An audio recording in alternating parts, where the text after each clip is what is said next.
my dear friends, I am Younes Bana. I hope you are fine. I came to show you how fast, comfortable and real the rendering speed is in 3dsMax and Vray. I want to show you the workflow and work process of one of my recent projects and how I got from 0 to 100.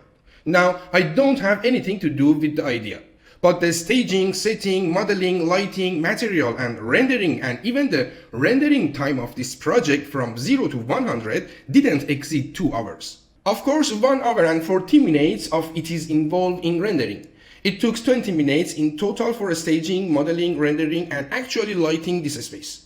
It takes 1 hour and 40 minutes for rendering that includes 100 frames, which we are now getting to. I want to show you the workflow from where I began and then end up the project with. Well, as I finish brainstorming what is in my mind or what I draw on paper or whatever, I start modeling the space in the first step. Modeling this space is not very complicated. If I come to the perspective view, as you can see, we have a surface that is L-shaped, fillet with an angle, rotated here, so that we can have an environment here in order to actually perform the correct behavior in the lighting and global illumination. Well, our main subject is that. Now I have modeled the parts. Very simply, this is model with lace operation. These are model with poly. Perhaps the only object that has a lot of detail here is the phone. The iPhone you see here. If I go to isolate mode and take the clay mode and F4, you can see that maybe time has been spent and worked on this part with a higher detail, because actually the main goal is on this focus. Now I will come out of isolation mode. I will go back to clay so that you can see the space better. And a series of other simple spheres that are geographical spheres. They don't have a lot of special details and a series of texturing operations have been done on them so that they are placed at different distances so that we can actually have a good focus here. Of course, before placing these spheres here, first I have adjusted the camera and my desired framing. In the first step, for adjusting camera, I came to render setup and specified my frame. In the command tab, you can see that I define 1018 on 1315 with aspect of 0.8, which is a very suitable size for those you want to post on Instagram. Whether it is a photo or a video, the size is great and it fits great. First, I define the size. Now, if I press Shift plus F, you will see the frame. You will see 1018 on 1315. Now, if I come to the camera view, you will see what shot and what camera I put in what space. Let me come here in Display tab and hide by category and hide the lights for now so that you don't get caught up in it. I will get to the topic of lighting soon. If you look carefully, the camera is here. I didn't put it in the opposite angle either. It is a little angle here and you see that the target of the camera is completely set on this iPhone, on this phone in order to have a good focus, and if you pay attention to the parameters, I use a telephoto lens with 120mm lens so that I can have a good zoom. I can influence my perspective a little. And if you pay attention, I set my aperture value to 8 and depth of field is also on. That is, now you can see this area that you have here. If I turn off the depth of field, you will not see that area. When I turn it on, you will see. This area is in full focus of the image, which includes this phone. You can see. This phone is exactly in the focus of the image or camera. Let's go back to the top view. And now as we move away from this focus area, these spheres will go in the unfocus, which is how I created this effect. Okay, this was the topic of the framing and camera and modeling. If I also press the 7 key, you will notice the information of the scene. In total, this scene now has 217,000 vertices and it's completely a light scene. Well, the next step is the material step. Almost all the material are used from the Vray library. The library related to Vray is wonderful. Well, actually I have edited them in some places, but the only place where I spend more time on the material is the material of the phone itself. So now let me show you some renders. Now look at the base material, what a dark and dirty metal it is. You can see all the scratches. I completely used the material library. Vray, the material library it has. I came to the metal section. You can see, for example, I came and used this metal or this metal. Of course, I also changed them. Now I play with its reflections. I play with their color. But I consider the base from this and with a small edit, I got the desired result. But I spent more time on the iPhone material itself. Why? Because it was important, both the texture in it and the light it's going to give and the event that is going to happen. I unwrapped it in the first step. If I select the iPhone model and click Open UV Editor, you can see that this model is unwrapped. All the parts are unwrapped one by one. Now if I bring the material, let's take a look at the material together. This is the material I consider for the LCD screen. If you look carefully, it's a Vray light material. Because it's LCD, it should light up. There is a Vray light material that I use a texture for its color. Actually, this texture, look, was made in Photoshop, unwrapped. This unwrap is used, and this texture is also made in Photoshop. You see exactly, now if I make it smaller, I will put it next to this. This is exactly our LCD screen that has this texture. This texture, for example, is actually the back camera. You can see the different texture that you see here, and etc. Now, for example, if I came to the bottom, you will see that. For example, in the next section of the texture, like this, I will preview this. A texture like this for the back of this phone is made with such a color. See exactly where it goes. Falls here. It is used on the back of the phone and the side of the phone, which has this color and this texture. This is the part where perhaps most of the time has been spent on the material. The next step, which is also an important step, is the lighting. Well, what I was thinking of was a dark space, and its screen is actually a phone that, when it rotates, can actually reflect its lights on the back spheres and create a good contrast between dark and light space. Well, in order to achieve this mood, I first needed a very low ambient light. But I don't want my space to be pitch black. I needed a low ambient light in order to bring a very low light theme into the scene. Then bright up the space by enhancing the phone's LCD light.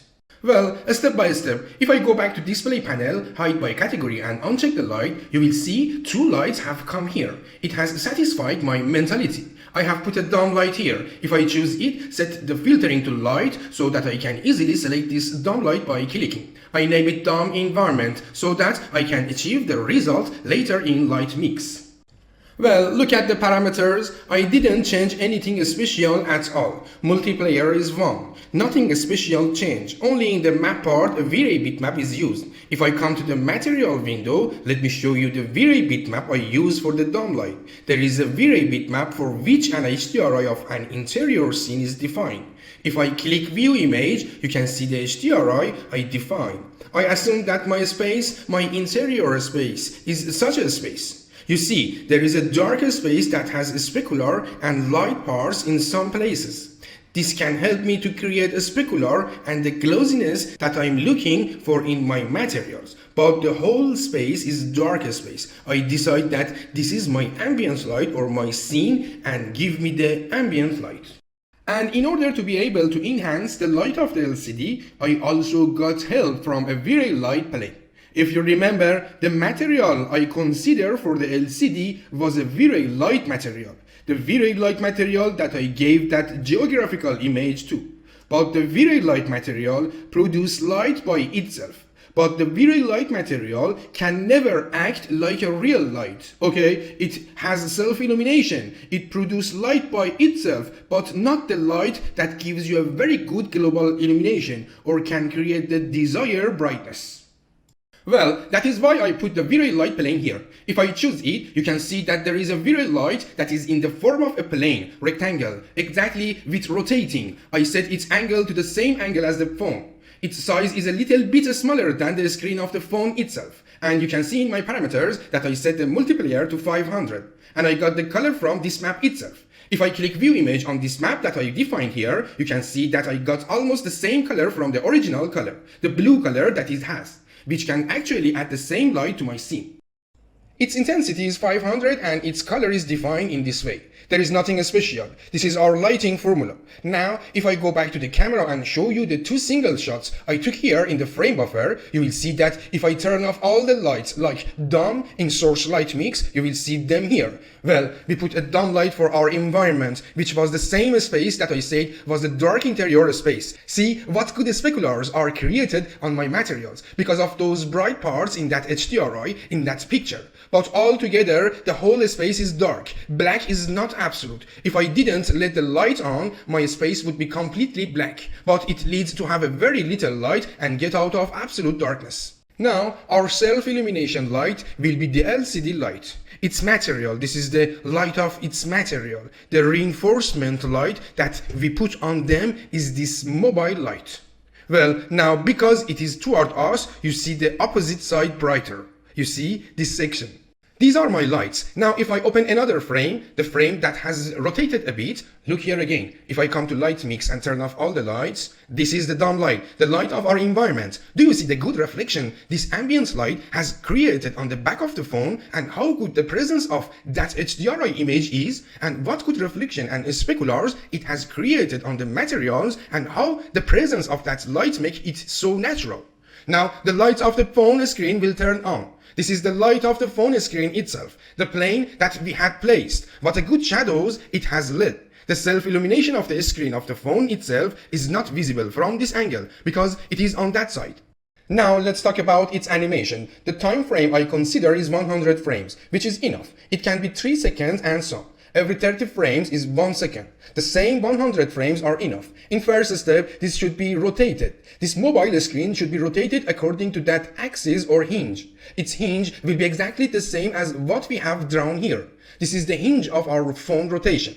So I choose the phone in the first step. Be sure to fix its pivot. You can see that I put the pivot exactly in the middle of this hinge. If the pivot is supposed to be here, see how the phone rotates now. It's not true. That's why I align the pivot of the phone with this hinge. In all axes, pivot to center. Okay, now if I rotate the phone, it actually rotates correctly. So first we set the pivot so that the rotation model is correct. Now I turn on the auto key, I define the time interval by moving this time slider as 100 frames so that it becomes 100 frames, 3 seconds and so on. Auto key on. Now it should be rotated around the Z axis 360 degree. That is a full round. Right click on the rotate tool around the Z axis 360 degree and turn off auto key.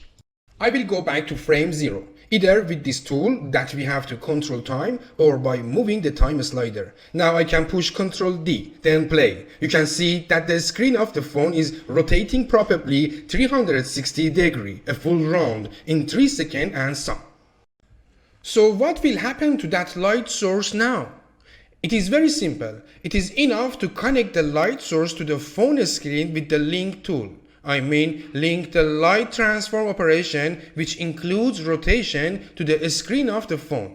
Well, the method is simple. You choose the light, you turn on the link tool, you click and drag from the light to the phone screen. It's over, okay? I return to the camera view. Look, let me play. Now both the light and the phone screen are rotating along.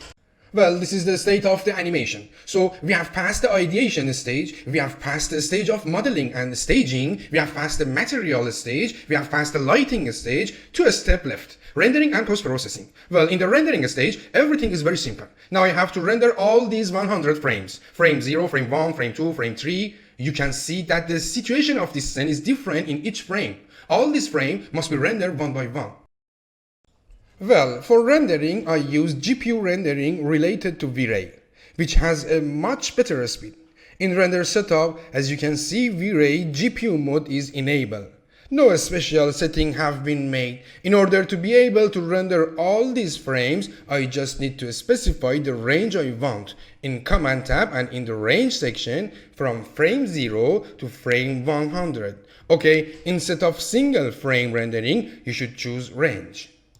The next step is to control the size, which I specified in the first step. The last step is to specify the path to save these renders. If you don't turn this on, all 100 frames will be rendered but not saved in any path. All your hard work will be wasted. So be sure to turn on the save file option, define path. For example, you create a folder in desktop, Vray man, thinks of a name. You choose the desired format, JPEG, XR or PNG or whatever, and click save. Okay, so here we have determined the path. We go to the rendering setting. We don't have a specific setting. I came to the Vray tab and set the time limit for eminate. Because we have an animation rendering, I will limit it here to take eminate for each frame and no need to spend more time. Actually, when it is 100 frames, that means 100 minutes of rendering, 1 hour and 40 minutes. So here I define a limitation. Noise limit value 0.01, and I also increase the amount of sample limit to 8000. This was all the setting we need for rendering. You have nothing else to do. No other change you need to make. If you need a render elements, you can add. I just add denoiser and light mix. I didn't add anything else. Now click the render button and you should wait till all frames are rendered one by one. Frame 0 is rendered, then frame 1, frame 2, and each frame takes a minute. When these renderings are over, they are all stored in the path. Look now, this is the path I save. You see, frame 0, frame 1, frame 2, frame 3, frame 4, up to 100 frames. Now I opened one. You see, this frame is 0. I'm going to the next photo. As fast as I go to the next picture, it seems like it's moving. Remember, we painted the corner of our notebooks, then as we turn page, we saw movement. Now I'm doing the same. The format is all JPEG. I'm so fast that I see movement. Now let's say sequence. We took this sequence. Now at this point we must post-processing. For example, in Photoshop, in Premiere, and in After Effects. And most importantly, to clip it. These are JPEG now, image. They must be a clip or a video in expression. You can use any video editing softwares like Premiere, After Effects, or any other software, or even Photoshop. I will open Photoshop now to quickly explain the steps to you. In Photoshop, just press the File Open button. Choose one of those images. For example, I choose the first one and make sure to turn on the image sequence option. I will click on Open. It asks what the frame rate should be. Well, the default frame rate in 3dsMax was 30. Every 30 frames was 1 second. This is the same 30. If the frame rate is different, 25 or 24, change it here. The default is 13. I will click OK. Now look, a timeline has opened for you. If you don't see this timeline in Photoshop, you can activate the timeline from the Windows menu here. If this is the case, you can click the timeline option in Windows. Now if you push a space, it will play. Do you see? It seems like a video. It's not JPEG. All those JPEG with 30 frames per second are put together in a clip or a video here. Now you can do anything you like here in Photoshop. For example, use these adjustments, work on the contrast, color grading, even add a color lookup and any other works.